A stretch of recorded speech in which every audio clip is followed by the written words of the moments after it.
தீட்டானது பரிசுத்தத்தை விட வேகமா பரவும். எப்படி தெரியுமா? ஆண்டவர் ஆகாயில அங்க இருக்கிற ஆசாரியர்கள் எல்லாம் பார்த்து 2 கேள்வி கேட்கிறாரு.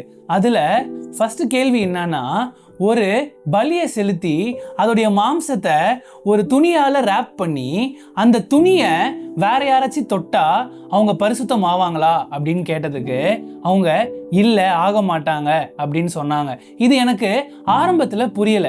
ஆனா லேவியராகமத்துல படிக்கும் போதுதான் எனக்கு அது புரிஞ்சது. லேவியராகமம் 6வது அதிகாரம் 27வது வசனத்துல என்ன போட்டிருக்கு அப்படின்னா, அந்த மாம்சத்தை எது தொடுதோ அது பரிசுத்தமாகும் அப்படின்ட்டு போட்டிருக்கு. அப்போ அந்த மாம்சத்தை ஒரு துணியால மூடிட்டாங்க அப்படின்னா அந்த துணி பரிசுத்தமா தான் இருக்கும். ஆனா அந்த துணியை வேற யாராச்சும் தொட்டாங்கன்னா அவங்களால பரிசுத்தமாக முடியாது.